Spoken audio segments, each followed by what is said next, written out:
16 years ago, in the heart of Singapore, a small group of people gathered in a humble 3-room flat. They weren't seeking comfort or prestige.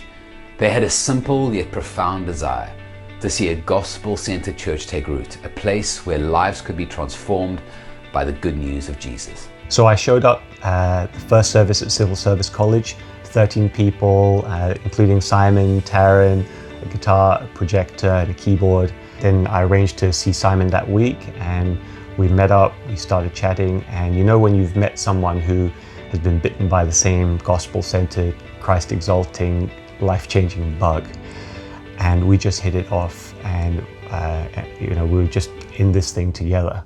The church grew very rapidly, so much so that all the dividers had to come down in a matter of months, and everyone was supporting each other. Community was great. Everyone was hungry for the gospel and for the word.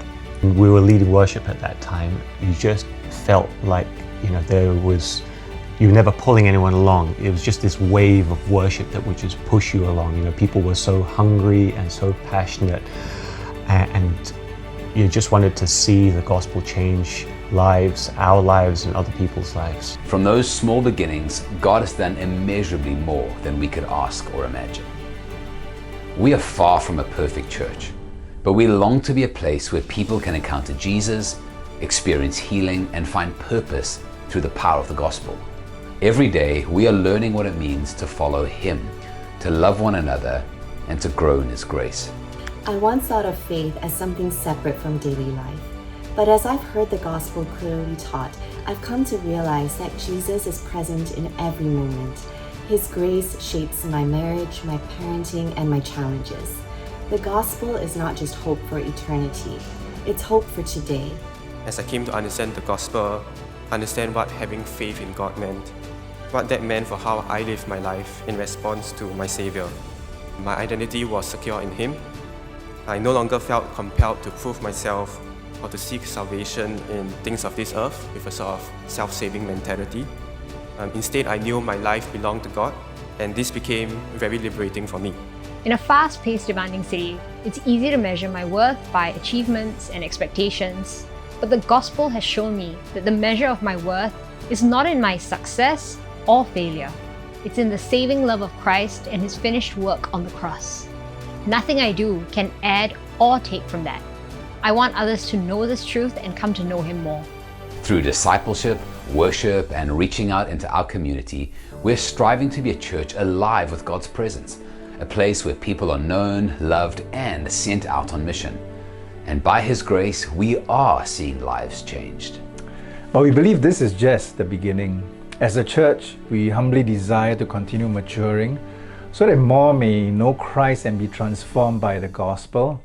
We long to see His kingdom go forth through us and beyond us by His grace. We've seen God's faithfulness in the past. Now, we get to step into the future with faith. Our prayer is this, that RHC would be a place where Christ is always at the center, a church that grows in depth and in maturity, where more people come to know Him, where the gospel continues to bear fruit in our lives and in our city.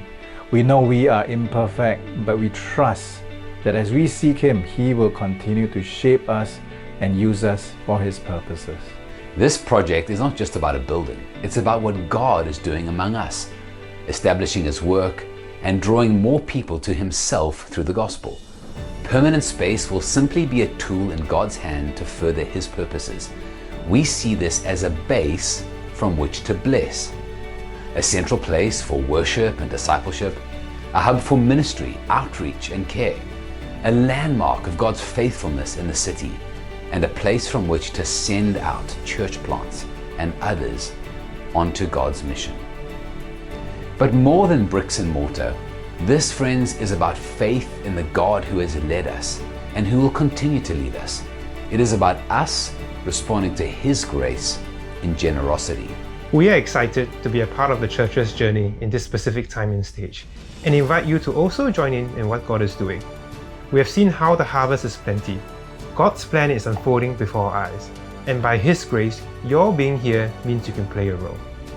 So we trust Him and give and pray, so that many more may know Christ and see His kingdom come. so that the generations to come will be blessed by this building and use it to bless many more. Our mission has never been about a building. It has always been about Christ. He is at work, and as He calls us to follow Him into the next chapter, we all get to be a part of watching His plans and story unfold as we take these next steps to establish a base from which to bless for generations to come.